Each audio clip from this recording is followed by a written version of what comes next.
Some igisomwa cyanditswe mu bami ba mbere. Le chapitre 17, Igice cya 17 de verset 8 à 16. kuva ku murongo w'umunani gushika ku murongo wa 16. Un roi, Abami ba mbere chapitre 17, verset 8 à 16. igice cya 17 kuva ku murongo w'umunani gushika ku murongo wa 16. Je vous demande d'être attentif et de suivre bien le texte pour que vous compreniez ce que je vais développer. Ndabasabye ndabinginze muze gukurikirana neza kugira ngo muze gukurikirana inyigisho ziza gukurikira. Ndasoma mu izina rya Yesu. Amen. Maze ijambo ry'Uhoraho rimuza ko riti, va hasi uje i Zarefati mu ntara y'Abasidoni uwarihuba. Raba ngeze umugore w'umupfakazi waho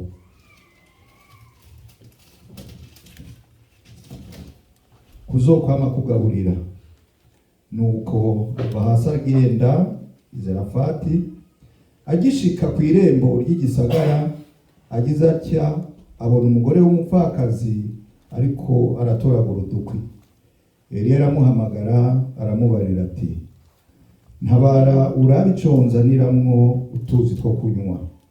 Akiriko aragenda kuyazana, aramuhamagara ati, urantabara unzanire nuko ntutamira. Aramwishura ati, ndakurahiye uhoraho kuhoraho Imana yawe, ntacyo mfise co kurya atari agafuko ku rushi gasigaye mu gaseke n'uturanguzwa tw'amavuta ya elayo mu gakaramu.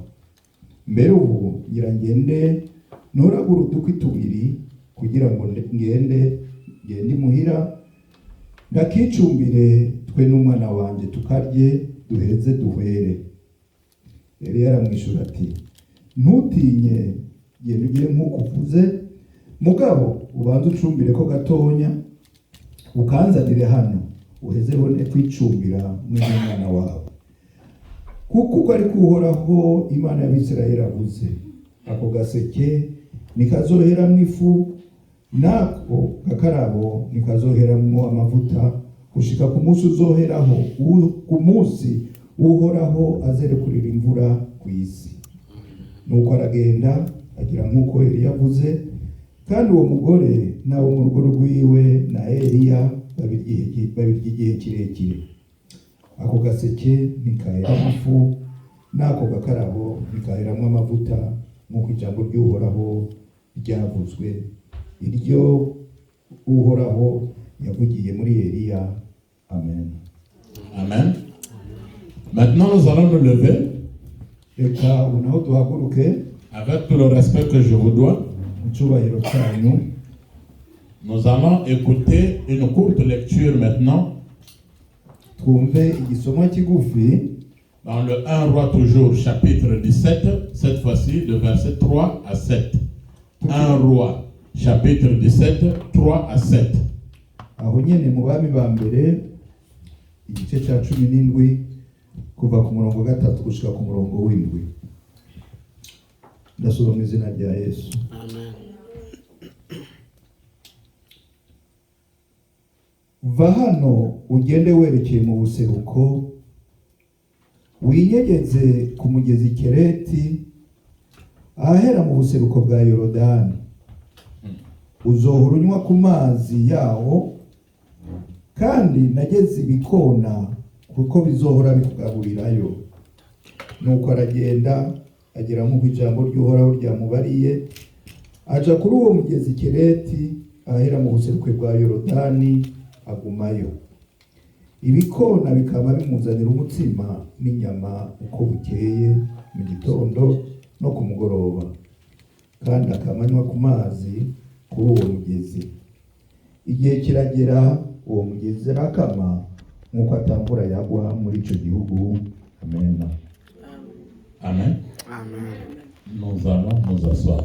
Reka twicare. Je vous demande d'être attentif à cette parole. Ngira ndabinginge mukurikirane neza iri jambo. Je pense que tous, vous avez déjà entendu parler du prophète Élie. nibaza ko mwese mumaze kumva bavuga umuhanuzi Eliya. Après que Élie ait arrêté la pluie pendant 3 ans et demi, Inyuma yaho Eliya yahagaritse imvura imyaka 3 n'igice, il avait eu des problèmes avec le roi Achab. yari yagize ingorane n'umwami Ahabu. Après avoir tué les 850 prophètes, donc les prophètes de Baal et de Astarté, Amaze kwica bya bigirwamana bya Bayali na Ashitoreti, il a été pourchassé par la femme de Achab qu'on appelait Jézabel. yagumye ahigwa n'umugore w'Ahabu yitwa Yezebeli. Jézabel était une femme très puissante. Yezebeli yari umugore w'imbaraga akomeye cyane. Les prophètes de Baal et de Astarté l'appartenaient. Babahanuzi by'abimana bya Bayali na Ashitoreti bose barabiwe. Et là, Dieu a dit à Élie, va te cacher. Niho Eliya Imana yabwiye Eliya, umuhanuzi Eliya ati genda winyegeze. Le premier texte que nous avons écouté, Mu gisoma cya mbere twasomye dans 1 Roi chapitre 17, verset 8 à 16, mu bami ba mbere igihe cya 17 kuva ku murongo w'8 gushika kwa 16, Dieu avait envoyé Élie chez une veuve. Imana yari yarungitse Eliya ku mupfakazi. Et cette veuve avait un enfant, Kandi uwo mupfakazi yari afise umwana, la veuve de Sarepta. uwo mwana w'Serepeta. Sarepta se trouve dans la région de Phénicie. Serepeta iri mu ntara ya Fenesira. Donc, Phénicie, c'est une région. Fenesira ni ntara. Et là se trouvait la ville de Sidon. Niho hari igisagara cya Sidoni. Et Sidon se trouve à 15 km Sidoni nayo ikaba de Sarepta. iri ku birometero 15 ya Serepeta. Or, Sidon, c'est la 3e ville de Liban. Sidoni nacyo ni igisagara cya gatatu cy'igihugu Libani. Je voudrais vous montrer seulement là où se trouvait cette veuve. Ni kwari kubashushanyiriza aho uwo mupfakazi yaba. Yesu ashimwe. Amen. Yesu ashimwe. Amen. Pour la première fois, Dieu dit à Élie d'aller se cacher là où il y avait un torrent. Ubwa mbere Imana ibwira Eliya kuja kwinyegeza ahantu hari umugezi. Et la Bible dit que là, Dieu devait envoyer, pas un corbeau, mais des corbeaux qui devaient faire la rotation. Ijambo ry'Imana ratubwira ko aho hantu Imana yategezwa kurungika, ntiyarungika igikona kimwe gusa, ahubwo yategezwa kurungika byinshi bigenda bisimburana. Est-ce qu'on dit que ce sont les gens qui devaient envoyer ou les anges? Non, la Bible dit des corbeaux. Mbese ahabuze yuko ari abantu canke abamarayika Imana izorungika? Oya, ijambo ry'Imana ritubwiye ko hazorungikwa ibikona. Qui connaît le corbeau qui lève la main là où il est? Uzi igikona amanika ikiganza hari. Même ici, il y en a. Le corbeau est réputé comme étant un oiseau qui n'a pas de valeur. Igikona kizwi nk'inyoni atagaciro ifise. Souvent, quand les gens voient le corbeau autour de la maison, on les chasse même. C'est un oiseau impur. Mbere y'abantu babonye ibikona biza muhira baravyirukana kuko babifata nk'inyoni ihumanye. Souvenez-vous que le corbeau avait raté la mission au temps de Noé. Mwibuke ko igikona cari kitashoboye gushikana ubutumwa ku gihe cya Nowa. Noé l'avait lâché pour qu'il revienne avec une preuve qu'il n'avait plus de pluie. Nowa yari yakirekuye ngo kigende kugira kize kugarukana ubuhana ishami mu kanwa kugira ngo biboneke ko imvura itakiri kwiraba. Quand le corbeau était parti, il est parti pour le bon. Cya gikona kigiye cyagiye kicagiherayo. Or, celui qui avait créé le corbeau, c'est Dieu, le Dieu d'Abraham, d'Isaac et de Jacob. Ariko uwari yaremye igikona ni ya Mana Abraham, Isaka na Yakobo. Allah lui a rappelé que tu ne vas pas échouer à cette mission. hanyuma ubuho iramwibutsa ati ndagutumye jewe aha naho ntuzunanirwe. Yesu ashimwe. Amen. Si vous ne voulez pas travailler pour Dieu, Dieu peut même utiliser les corbeaux. Mudashaka gukorera Imana rero, Imana ishobora no gukoresha ibikona. Amen. Amen. Alléluia. Amen. Ah, maintenant, on ne peut pas donner quand même la place aux oiseaux. Travaillons pour le Seigneur, avec le Seigneur. Le corbeau apportait de la nourriture. Le pain et la viande le matin, le pain et la viande le soir. Un repas complet. Bien aimé dans le Seigneur, quand tu sers Dieu avec un bon cœur, avec un bon amour, quand tu es dans la difficulté, Dieu intervient. Élie n'avait pas demandé la viande et le pain. Mais Dieu l'a dit que là, je veux te nourrir, reste là et cache-toi là. Il lui avait dit là. Il y a des endroits auxquels vous devez rester. Quand on vous dit de venir à l'église, de la montagne de la grâce et de l'espérance, c'est que c'est ici que Dieu va te bénir.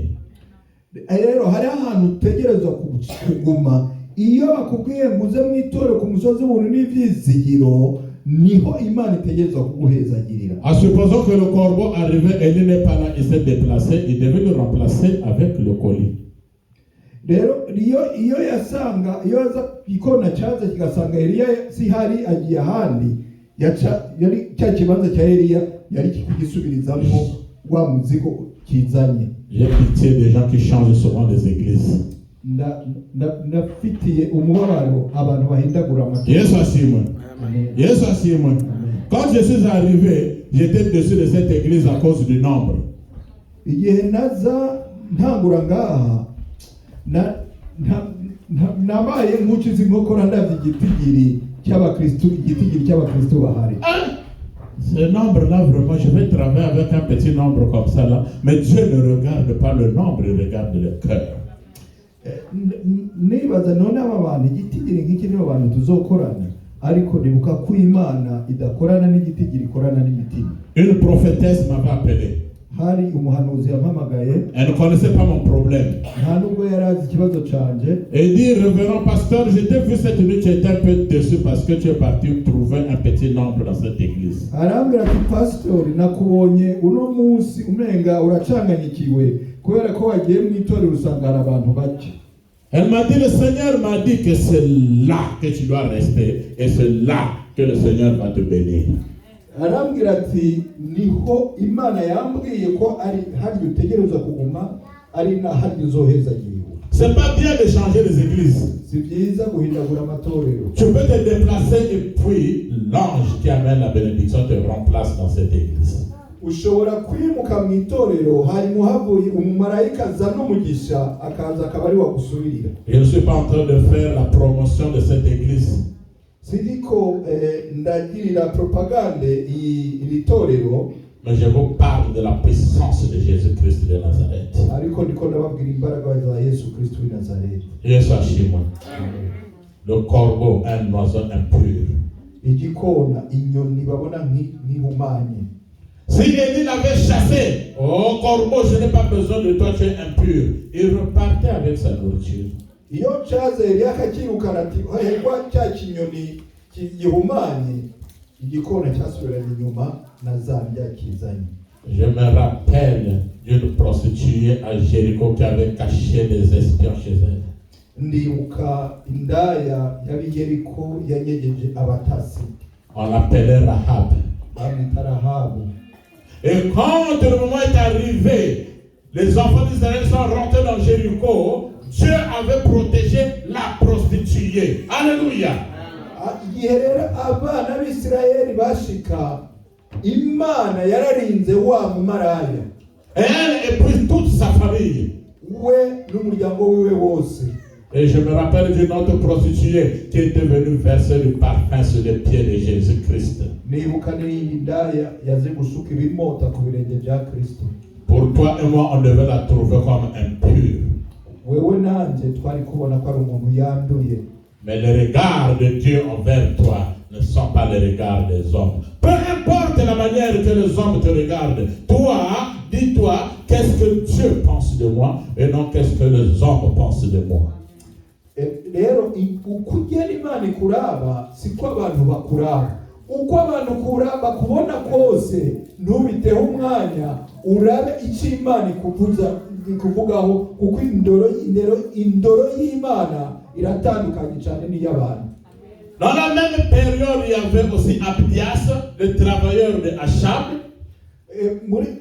Muri icyo gihe hari uwitwa Abediya, umukozi wa Ahabu. Il rappela à Élie que quand Jézabel voulait tuer les prophètes, j'avais caché 100 prophètes chez moi, 50 par 50, ils étaient dans une caverne et je les nourrissais de pain sec.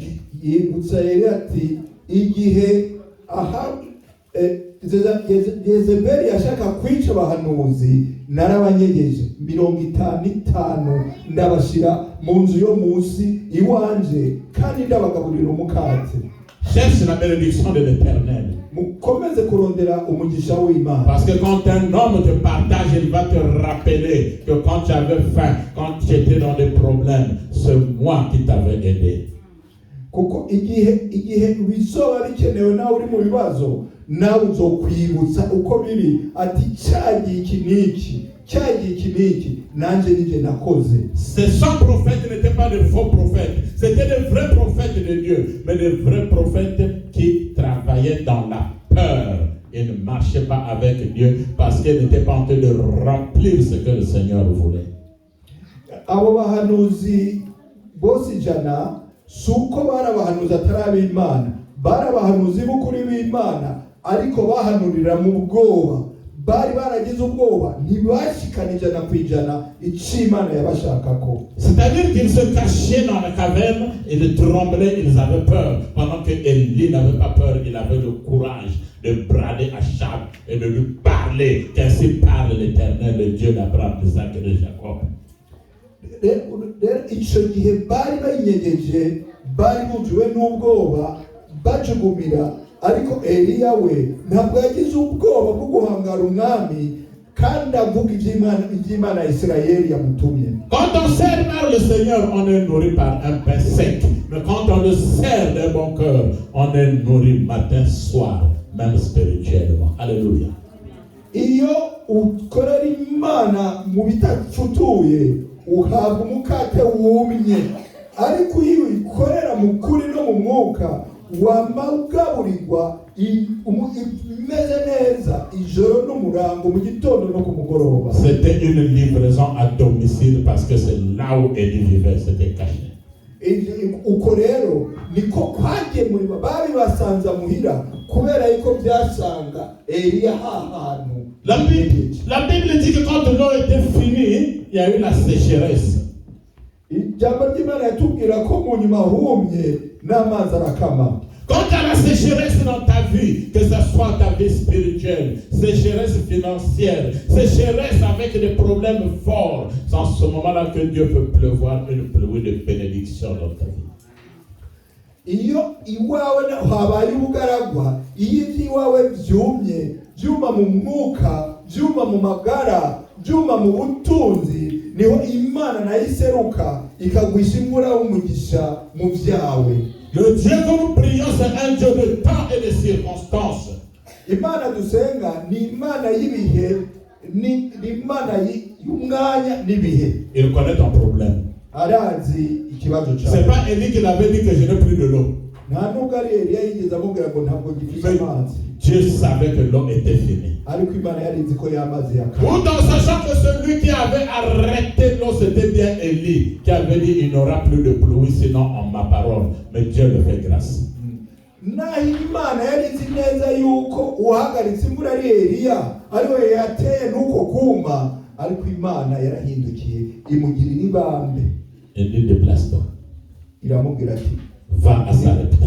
niwimuke ugende Sarepta. Là, j'ai préparé une veuve. Nateguye umupfakazi. Bien aimé dans le Seigneur. Bakundwa muri Kristo. Ce qui m'étonne un peu dans ce texte, ikintangaza muri iki gisomwa, la veuve était pauvre. wa mupfakazi yari umukene. Et sachez-vous, il y a de ces serviteurs de Dieu qui ne prêchent qu'aux riches, qui ne rentrent que dans des maisons de riches, qui ne vont que dans des riches, qui ne peuvent aller que vers là où il y a l'argent et les biens. Mais lui, on lui dit, va chez la veuve. Cette veuve n'avait rien, mais c'est là où il devait aller. Hari abakozi b'Imana babwira ubutumwa batunze gusa, niba bari abo bagenda no gusura basura batunze, niba bari abo babera inshuti bababera inshuti zitunze. Ariko ngaha Imana imurungitse ku mupfakazi, kandi uwo mupfakazi yari umukene. Et là, j'ai ordonné à cette veuve de te nourrir. Imana iravuga ati, aho nyene natanze itegeko ko uwo mupfakazi azokomeza kugaburira. J'ai compliqué parfois. Rimwe rimwe by'Imana biragoye. Ouais, par la chair, même moi je devais dire, ah Seigneur, je vais aller chez cette veuve-là. La veuve n'a même rien, mais qu'est-ce que je vais manger? Ukoresheje umubiri ndaje ubwanjye nari kubwira Imana ni Imana ya nawe uriya muntu ndugitse ko none azoheza ngaburira iki. Écoutez ce que l'Éternel vous dit. Wumve icyo Imana ikubwira. Le problème chez nous aujourd'hui, on aime plus écouter ce que les gens disent que ce que Dieu nous recommande de faire. Ikibazo cy'uno munsi ni uko dukunda kumva abantu ibyo batubwira usumba ibyo Imana idutegereza gukora. Il n'a pas résisté. Ntabwo yahakanye. Il est allé chez la veuve. Aragenda kwa mupfakazi. L'histoire nous dit qu'il a trouvé la veuve dehors qui était en train de ramasser 2 bois. Ijambo riratubwira yuko yasanze wa mupfakazi hanze ariko aratoragura uduti tubiri. Tout était prématuré chez cette veuve-là. 2 bois. Byose byaba bidakwiye ibituzuye kuwo mutamakazi uduti tubiri gusa. Il a reconnu que c'était cette veuve. Yaramenye ko yari uwo mupfakazi yabwiwe. Veuve, donne-moi de l'eau à boire. Aramubwira ati mpa amazi yo kunywa. Pendant qu'il savait que celui qui avait prié à ce que la pluie puisse s'arrêter, il lui demande de l'eau à cette veuve. Ariko kandi yarazi ko ariwe bwiwe yavuze ngo yasenze ngo imvura inigwe. Grâce soit rendue à Dieu, la veuve avait quand même de l'eau dans la maison. Imana ihabwa icyubahiro ko wa mugore yari afite utuzi muhira. Elle lui donne de l'eau à boire. Aramuha amazi yo kunywa. Ne soyez pas égoïstes dans vos vies. Oui.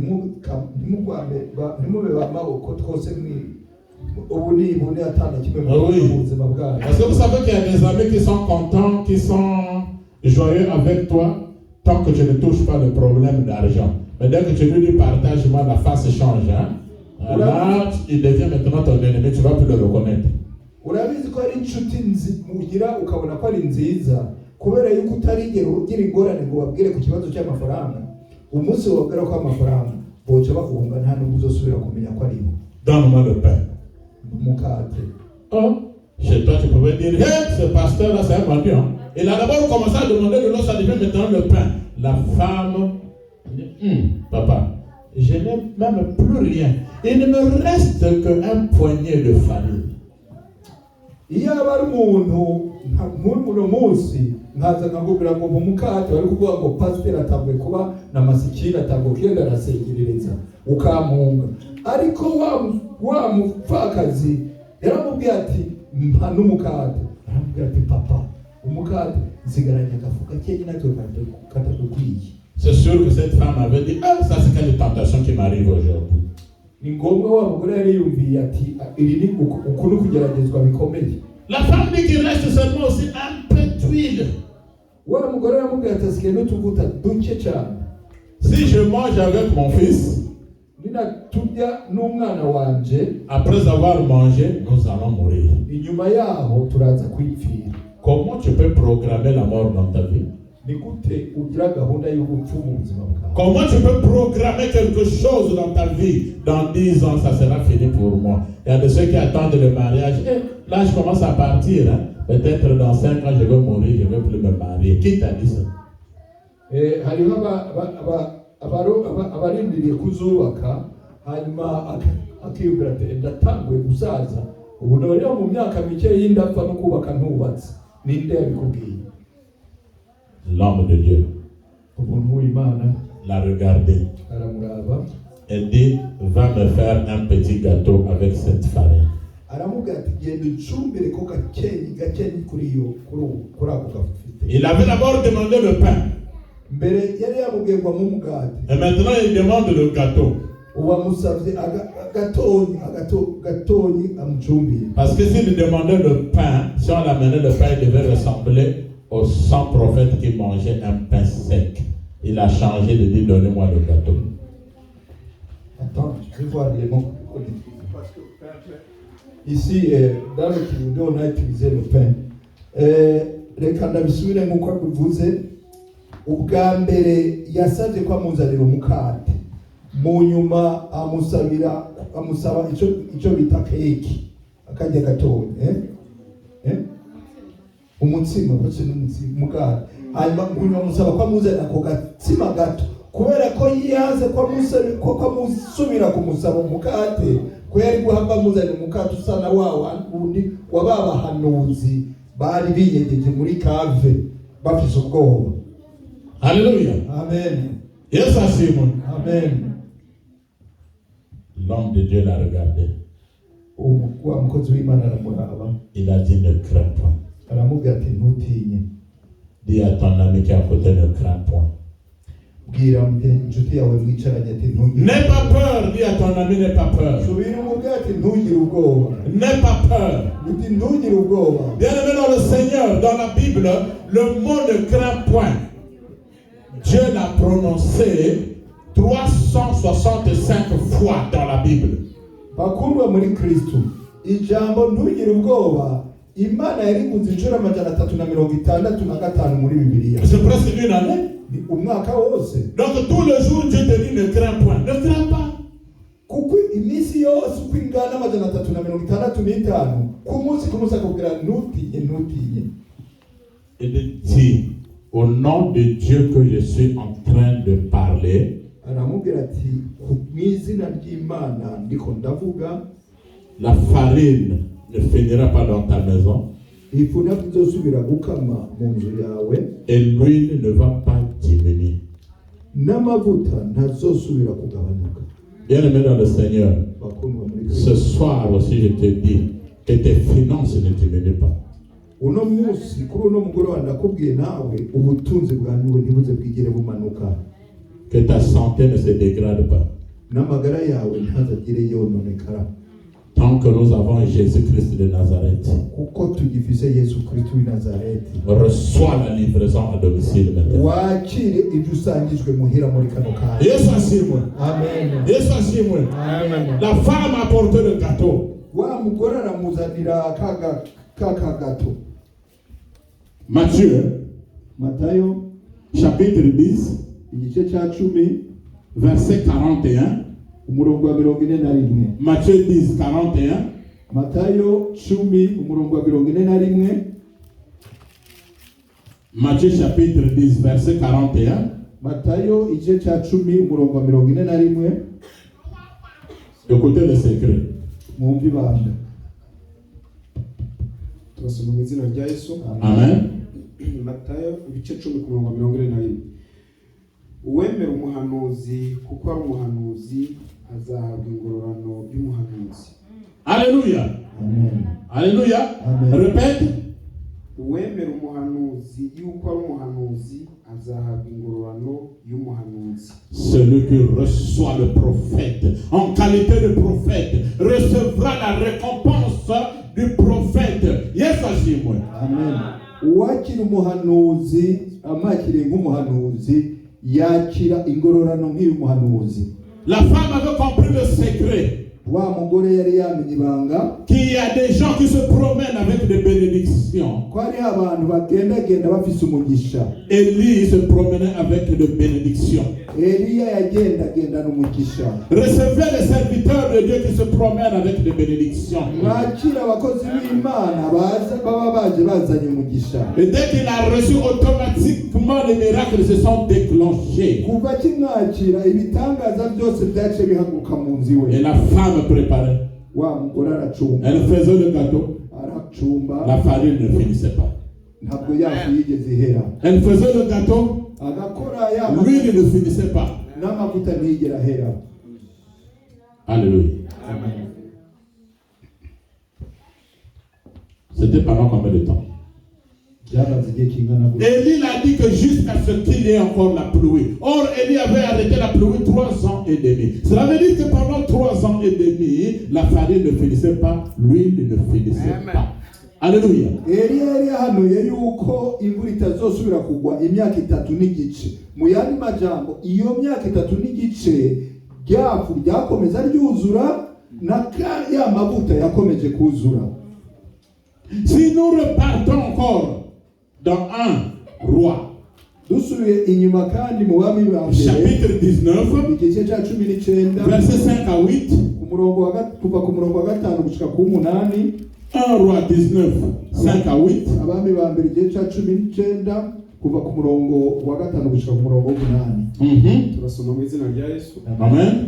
Nuko yiryamira munsi y'icyo giti cy'umurotemu arasinzira. Agisinziriye marayika araza amukoraho aramubwira ati byukurye. Arakanguka abona umutsima utaze ku makara n'agacuma k'amazi biri ku musego we.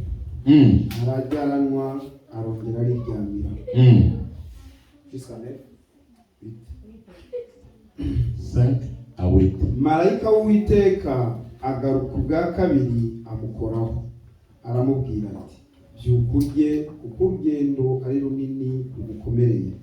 Nuko arabyuka arajyaranwa iyo nda ayigendera iminsi 40 n'amajoro 40 agera i Horebu ku musozi w'Imana. Amen. Alléluia. Là, c'était plus des corbeaux. C'était pas la veuve de Sarepta, mais c'était maintenant des anges. Donc Dieu a toutes les possibilités. C'est un Dieu multisystème qui peut utiliser un système juste pour te rendre joyeux ou pour régler ton problème.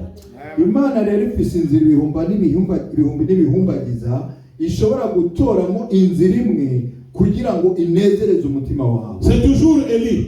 Uyu aracari Eliya. Il avait sommeil. Yari asinziriye. Pendant qu'il dormait, umwanya asinziriye, un ange est venu. Marayika araza. Là, il a préparé le gâteau. Arategura umutsima. Il lui a donné une cruche d'eau. Amusigira n'amazi. Réveille-toi. Mange. Mange. Mange. Alléluia. Pendant que tu dors, Jésus-Christ est en train d'arranger déjà ton problème. N'aie pas peur. Quand tu es en train de dormir, tu es en train de ronfler. Oh, Dieu a déjà envoyé un ange pour préparer ta situation. Tu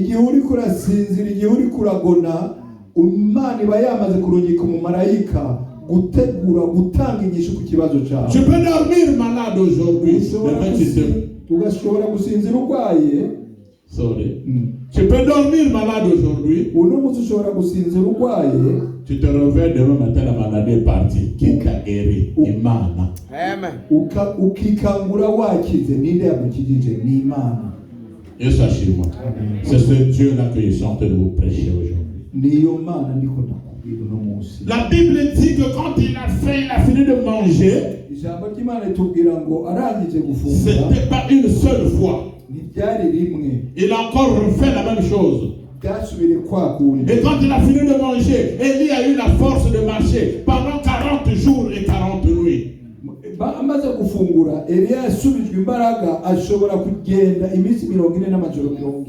Je me rappelle de celui qui était mort. Quand il était ressuscité, il était avec les disciples pendant 40 jours. Jésus-Christ de Nazareth.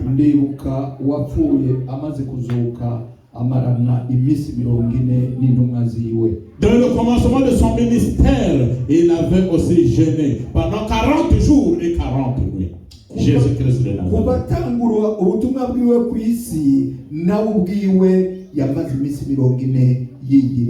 Quand il a fini de manger, il eut la force Maintenant que vous êtes en train de manger la nourriture spirituelle, tu vas marcher jusqu'à ta destination, là où tu avais prévu que tu dois arriver. Au nom de Jésus-Christ de Nazareth. muri kano kanya uri kurafungura ingaburo z'umwuka uzogira imbaraga utambuke gushika ugende rwa rugendo Imana yagusezeraniye gushika aho Imana ishaka gushika. La veuve de Sarepta était bénie. Wa mugore w'Isarepta, wa mupfakazi w'Isarepta yarahezagiwe. Alléluia. Amen. Elle était bénie. Yari yahezagiwe. Une vraie bénédiction est une bénédiction partagée. Kandi umugisha mwiza n'umugisha usangiye n'abandi. C'est-à-dire qu'il a mangé, Élie a mangé, la veuve a mangé, le fils aussi a mangé. Nukuvuga ngo Eliya yarariye, wa mupfakazi nawe ararya, n'umwana wiwe nawe aronka icarya. Il y avait une veuve. Hari umupfakazi. Donc son fils était orphelin de père. Wa mwana yari atagira se. Le Dieu que nous prions, c'est le Dieu des orphelins et le Dieu des veuves. Amen. Imana dusenga ni Imana y'imfubyi n'abapfakazi. Quelle que soit la situation qui peut arriver, Hoba mu bibazo bingana gute, et les yeux fixés vers le Seigneur Jésus-Christ de Nazareth. uhanga amaso umwami Yesu Kristo w'i Nazareti. Le temps d'Élie est passé. Umwanya wa Eliya wararenganye. Élie avait le sang et de l'eau comme toi et moi. Eliya yari afise mu mubiri we amaraso n'amazi nkatwe. Ce même Dieu que Élie prêchait, ce même Dieu que Élie priait, il n'a pas changé, car le Dieu, Jésus-Christ est le même hier, aujourd'hui et éternellement. Iyo Mana Eliya yasenga, iyo Mana Eliya yakorera ntabwo yahindutse, kubera ko Yesu ari wa wundi muri kahise uno munsi no mu bihe bidashira. Cette femme connaissait la règle. Uwo mugore yarazi uko bigenda. La règle de donner et de recevoir. Kutanga no kwakira. Quand tu donnes, tu reçois. Iyo utanga nawe urakira. Malachie chapitre 3, le verset 10. Malaki igice cya 3 umurongo wa 10. Dieu nous dit. Imana iratubwira ngo Malachie 3, 10. Malakiya igice cya 3 umurongo wa 10. Il vous demande de donner le 10e de votre revenu. Abasaba gutanga igira 10 cy'imyembo yanyu. Qui peut lire? Ninde wasoma?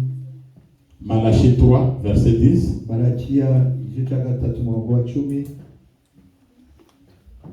Turasoma mu izina rya Yesu. Dites-moi Amen. Nimuzane imigabane ya kimwe mu 10 ishyitse, mubishyire mu bubiko, inzu yanjye ibe mu ibyo kurya. Ngaho nimubingeragereshe, ni ku Uwiteka Nyiringabo avuga, murebe ko ntazabagomororera imigomero yo mu ijuru, abasukaho umugisha, mukaburaho mu kwiza. Amen. Amen. Amen. Quand il s'agit de la Bible, vous ne dites plus Amen. Bega yo Bibiliya nyuma y'ijambo ry'Imana ni mukivuga amina. Alléluia. Amen. Je vais entendre votre Amen fort. Alléluia. Ari gicira 10 ngo amina nisubira gusohoka. Mais c'est pour votre bien. Bikuneze yanyu. Il dit donner. Bavuga ngo mutange. La femme là connaissait le secret de donner et de recevoir. Uwo mugore yarazi ibanga ryo gutanga no kwakira. Elle a donné un peu de gâteau seulement à l'homme de Dieu. Et dans sa maison, il y avait toujours la farine et de l'huile. Yatanze agatsima gatonyi agahaye wa mukozi w'Imana mu nzi we, haciye hari ifu n'amazi igihe cyose n'amavuta igihe cyose. Si vous comprenez ce secret, nimwaba mutahura iryo banga, il n'y aura jamais de sécheresse dans vos finances. ntabwo mu butunzi bwanyu hazokwigera haba ubugaragwa. Cette femme n'avait presque rien. Uwo mugore nta kintu yari afite. C'est comme toi quand tu touches le salaire. J'ai 1000 couronnes, j'enlève 100 couronnes, c'est trop pour Dieu qui t'a créé. Ni nka wewe iyo uhembwe ukabona igihumbi ugakura kwijana, uvuga ni nakura kwijana ni menshi. Ijana ni menshi ku Mana yakuremye. Dieu n'est pas un homme pour nous mentir, ni un fils de l'homme pour se repentir. Imana ntabwo ari umuntu ngo itubeshe canke ngo abe umwana w'umuntu ngo yicuze. Cette veuve avait cru à la parole que Élisée l'avait dite. uwo mupfakazi yemeye ijambo Elisa yamubwiye. Faites un peu l'expérience, vous allez voir les bénédictions dans vos maisons. Mubigerageze muze murabe umugisha muhawe. Mais ici, ce n'est pas quelqu'un qui parle, c'est bien Dieu lui-même. Donnez, apportez le 10e et les offrandes dans ma maison. Vous allez voir si je ne veux pas vous bénir. C'est Dieu, il ne ment pas. Aha, si umuntu avuga ni Imana ivuga ngo muzane ikigira cy'ubi cy'imbuga byanyu mu nzu yanje muzora bukerenda bahumugisha. Ntabwo ari umuntu, ni Imana, kandi Imana ntibesha. Ça ne va pas dans la poche du pasteur.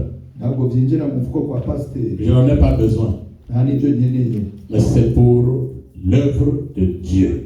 Ariko nibyo igikorwa cy'Imana. Yesu ashimwe. Amen. Yesu ashimwe.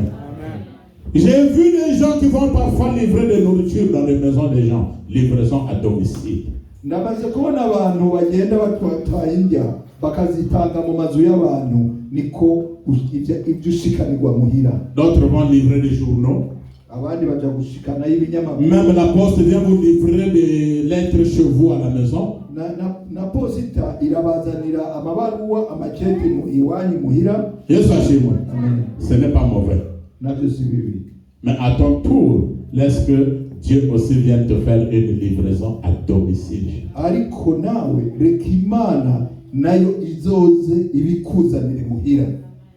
Rappelez-vous que Marie avait reçu sa grossesse chez elle. Il y avait une livraison de domicile à domicile. Mwibuke ko Mariya yari yasangijwe muhira imbanyi y'Umwami Kristo, nako kwari kusanzwa muhira. L'ange est venu voir Marie chez elle. Umumarayika yasanze Mariya imuhiriwe. Dès que Marie avait accepté direct, il y avait la grossesse. Mariya amaze kubyemera, amaze kwemera, yaciye yakira imbanyi. Livraison à domicile. Usanzwa ivyo gusanzwe ibintu muhira. La fille de Jairus était morte. La fille de Jairus était morte. Umukobwa wa Jariyo yari yarapfuye. Chez elle. Iwe muhira. On pleurait là-bas. Quand Jésus-Christ est arrivé, il a parlé. Il y a eu la livraison à domicile, le souffle de vie. Yes, Amen. Ceux qui demandent de nourriture même chez eux, ils ont l'argent. Parfois, il peut être nu. Il peut être nu, il est nu. Tu ne sauras pas qu'il est nu. Il demande, amène-moi la nourriture.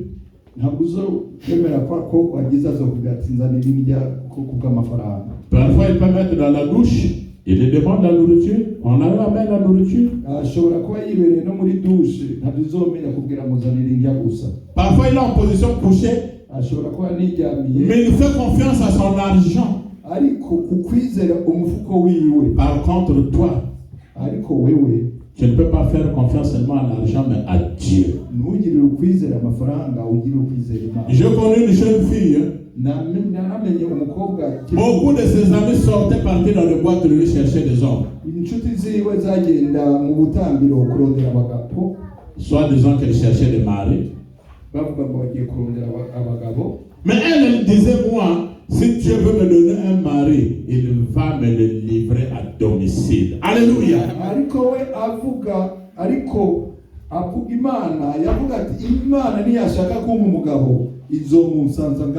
Et les amis se moquaient d'elle. C'était dans notre quartier à Brazzaville. Quelqu'un était revenu de l'Europe. Il cherchait une fille à prendre en mariage dans le quartier. Le témoignage compte, je vous dis bien aimé dans le Seigneur. Et est-ce que je peux trouver une fille qui est bien dans ce quartier?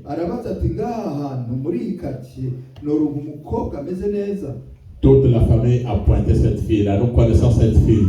Elle ne sort pas. Elle ne prend pas de l'alcool. Elle ne va pas n'importe comment. Même quand les autres vont dans des boîtes de nuit danser, elle est toujours à la maison. Et c'est elle qu'on avait prise en mariage. Livraison à domicile. Au nom de Jésus-Christ de Nazareth, elle est maintenant en Europe aujourd'hui. arabaye wa mungu rero arabaza ati umugore mwiza mundangira ngaha bose umuryango wose wari uzi yuko uwo mukobwa yitonda, baramubwira ati nurya mukobwa, umuryango wose wavuze ati nurya amenyeza aritonda, kandi niyo abandi bagiye gutamba we ntagenda, aca bari atora uwo muhungu niwe yatowe. Kwa kundi yavuga ko Imana imusanza muhira, yamumusangije muhira, muri kano kanya umukobwa ari buraya. Yesu ashimwe. Amen. Quand nous allons dans un restaurant, iyo tugiye aho bafugurira, on vous place la fiche. babashirira Fiche de commande, là où il y a des nourritures qu'on a écrit. bayita menu, babashirira Le menu? menu imbere yanyu. Ok, tu regardes, Ukaraba, selon tes moyens, uravye ubutunzi bwawe, tu fais la commande de la nourriture ugatuma hirya, et puis tu payes. ukariha. Est-ce que vous me suivez? Muriko muramurikira. Parfois, la nourriture peut être préparée rapidement, c'est selon ta demande. Indya zishobora gukorwa ningoga na ningoga, kandi nizo nyene watumyeko. Parfois, ça prend une lenteur selon la nourriture aussi.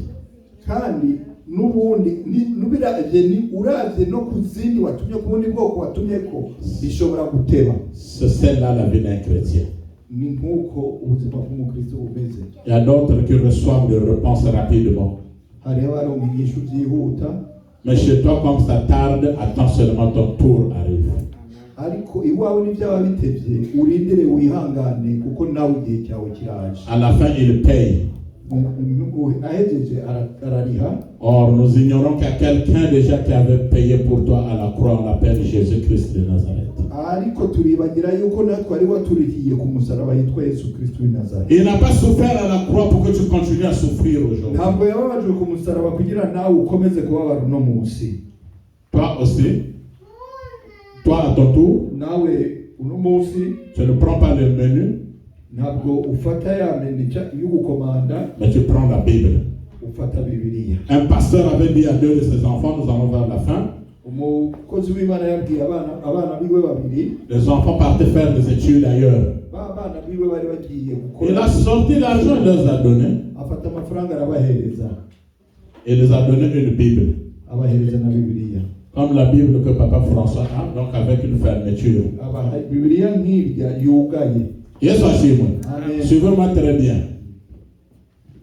Il les a dit, je vous donne cet argent, vous allez vous nourrir avec.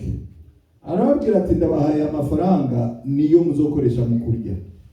Mais quand vous arrivez là-bas, s'il y a une difficulté, ouvrez la Bible parce que dans la Bible, il y a tout. Ariko arababwira ati nimwashika hariya mukagira ikibazo muze mwugure Bibiliya, kuko muri Bibiliya hari byose. Il a prié pour ses enfants. Asengera abana biwe, Ils ont pris l'argent, ils ont mis dans la poche. bafata amafaranga bashyize mu mufuko. Quand ils sont sortis de là, papa aussi avec son pastorat, là, c'est nous qui l'avons dit d'être pasteur, qu'est-ce qu'on va foutre avec la Bible? Bamaze gusohoka baravuga ati papa nawe nubwo bupasitori bwiwe nitwe twambwiye ngo abe pasiteri, tujye hariya tugiye tuzokoza iki Bibiliya. Yesu ashimwe. Amen. Ils sont arrivés en destination. Bashika iyo bari bagiye Un mois, ukwezi kumwe, 2 mois, ukwa kabiri, 3 mois, ukwa gatatu, 6 mois après, l'argent est fini. amezi atandatu y'amafaranga arahera. Ils appellent leur père, papa, l'argent est fini. Bahamagara se bamubwira ati amafaranga yaheze. Papa dit, ouvrez la Bible, lisez, dans la Bible il y a tout. Arababwira ati nimwugure muri Bibiliya, musome Bibiliya, hari byose. Alléluia. Amen. Est-ce que vous lisez la Bible? Oui, papa, nous lisons la Bible. None murasoma Bibiliya? Ati yego papa turasoma Bibiliya. Je dis, je ne crois pas, parce que si vous la lisez correctement, vous ne devez pas souffrir. Arababwira ati ntabwo ndabyemera neza, kubera yuko iyo wamusoma Bibiliya neza ntabwo muba mufise ibyo bibazo. Franchement, papa, nous lisons la Bible. Barambwira ati nukuri papa Bibiliya turayisoma. Les enfants de pasteurs, des menteurs. Abana ba pasiteri baba benshi. Ok. 8 mois. Birakomeye. 9 mois. Amezi 8. Papa, nous allons mourir de faim. Arababwira ati papa erega uwo tugira twicwe n'inzara. Je vous avais dit que dans la Bible, il y a tout. Ouvrez la Bible, lisez la Bible, il y a la solution dedans. Yes, Hachim. Arababwira ati nababwiye musome Bibiliya, nimugure Bibiliya musome, kuko inyinshi iri muri Bibiliya. Oui, papa, on lit la Bible. baramubwira ati papa Bibiliya twama tuyisoma. Ok, le papa s'est déplacé, il est parti le voir là-bas là où ils étaient. Hanyuma wa mupapa afata isafari agenda kubaraba hahandi bari abana. Vous avez maigri, hein? Arababwira ati mwaronze. Oui, papa, c'est parce qu'on n'a plus d'argent. Arababwira ati papa nukubera ko tutagifise amafaranga. Vous êtes en train de lire la Bible? Mwasoma Bibiliya? Oui, papa, on lisait la Bible. Batego twayisoma. Apportez-moi cette Bible. Arababwira ati nimunzanire Bibiliya rero. On apporte la Bible. Bazana ya Bibiliya. Il dit, ouvrez vous-même la Bible. Arababwira ati nimwugure Bibiliya. Quand ils ouvrent la Bible, il y avait au moins $30,000 dans cette Bible. Ugure Bibiliya basanze harimo nk'ibihumbi 30 by'amadolari. Yes, Simon. Amen. Ils ont crié.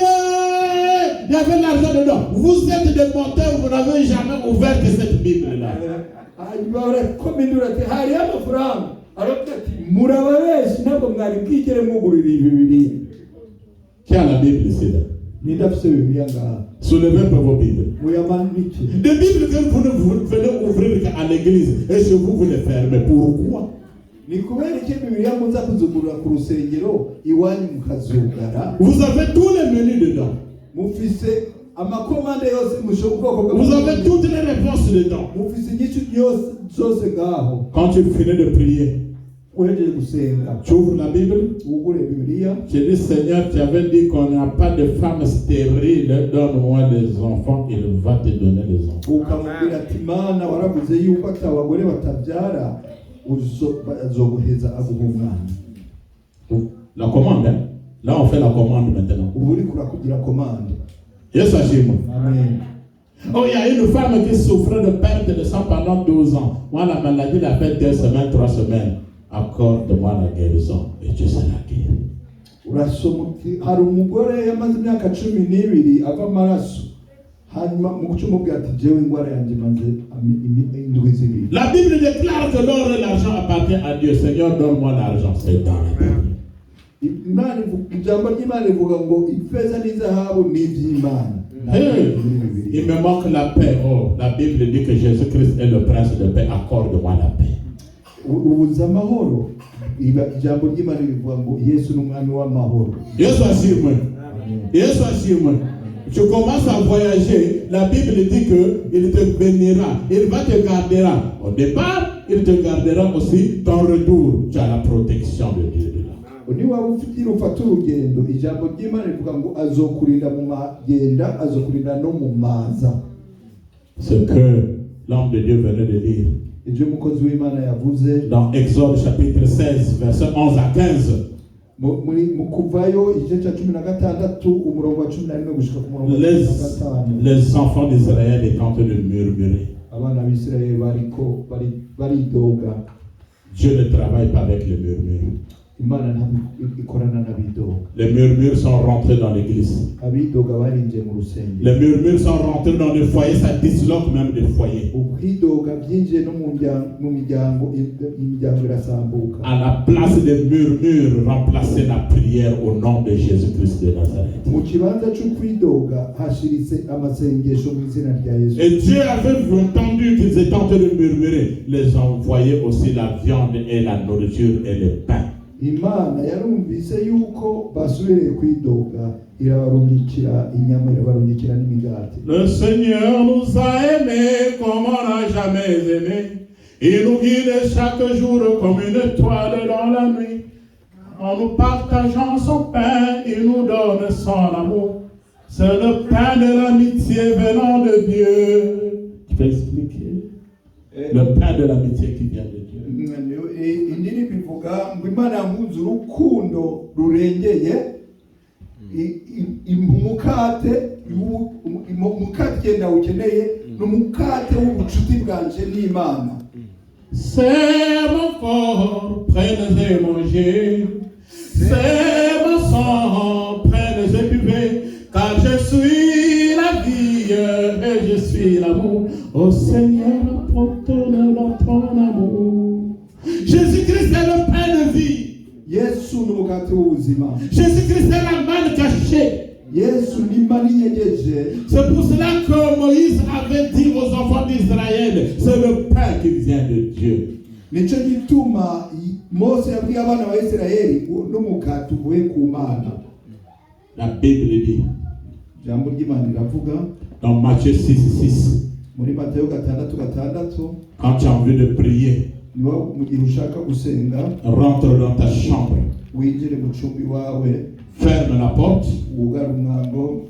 Le Dieu que tu es en train de prier en secret te donnera aussi en secret. Ya mana uriko urasenga mu ibanga izokwishura mu ibanga nayone. Matthieu 6:6. Matayo 6:6. La chambre de ta maison, mu cyumba cyawe c'est ton cœur. n'umutima wawe. Maintenant que je te prêche la parole, Muri kano kanya ndiko ndakubwira ijambo. si tu la reçois avec un bon cœur, les miracles se déclenchent dès maintenant au nom de Jésus. Niwaryakirana n'umutima wizeye, umutima mwiza, ibitangaza bitangura ubunyene.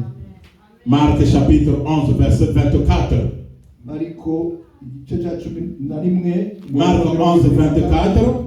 Mariko igice cya 11 umurongo wa 24. La Bible nous dit Ijambo ry'Imana tubwira que tout ce que vous demanderez ibyo muzosaba byose en priant, mu gusenga, pas en parlant, mwavuze mu kuvuga, en priant, mu gusenga, pas en murmurant, ntabwo bavuze kwidoga, en priant, mu gusenga. croyez que vous l'avez reçu. Mwizere ko mumaze kubihabwa. Croyez que vous l'avez reçu. Mwizere ko mumaze kubihabwa. Ça finit par là aider et vous le verrez s'accomplir. Birangira bivuga kandi muzobibona bikoreka. Est-ce que ce que tu attends pendant longtemps peut s'accomplir aujourd'hui? Mbese ibyo urindiriye haheze igihe kinini bishobora gukoreka uno munsi. Que tu sois dans la joie comme la veuve de Sarepta. Kugira ngo ube mu munezero nk'uwagizwe na wa mupfakazi w'Serepita. Que tu aies toujours confiance à ce Dieu comme Élie avait confiance à son Dieu. Nawe ugire ukwizera mu Mana nk'uko Eliya yari afise ukwizera mu Mana yiwe. Maintenant que je suis en train de vous prêcher cette parole, Mu kanya niko ndakubwiriza iri jambo, je ne suis qu'un instrument. ndi igikoresho. Or, c'est la parole qui s'est faite chair, c'est Jésus-Christ de Nazareth. Ariko kandi iri jambo ni jambo ryigize umuntu ariryo Yesu Kristo w'i Nazareti, Capable de venir te livrer ce que tu veux dans cette semaine.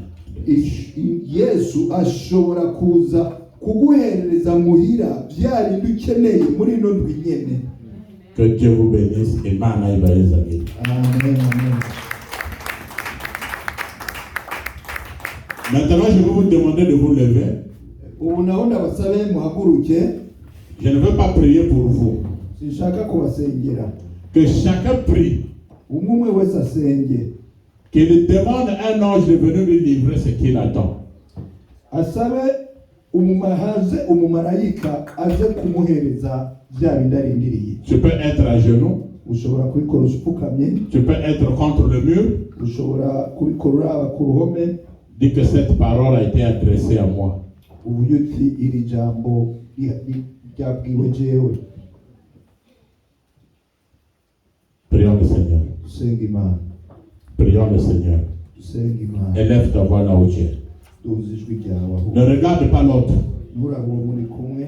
Demande ce que tu en as besoin. Il aura une livraison à domicile. Usabe icyo ushaka kizogusanzwa muhira. Mets ta foi en marche. Ushira ukwizera kwawe mu nzira. Ce même Dieu n'a pas changé. Kuko Imana ntiyahindutse. Il va le faire aussi pour toi. Irabikora nawe ukorere.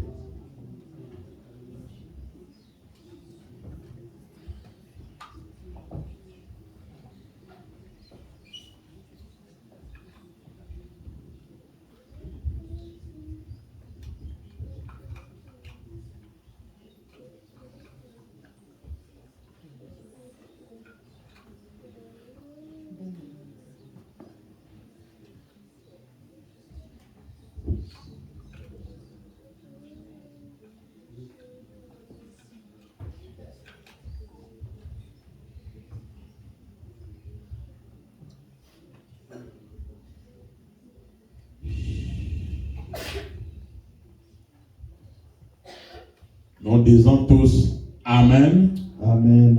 Amen Amen. et Amen. Amen. Que Dieu nous bénisse. Imana iduhesagire.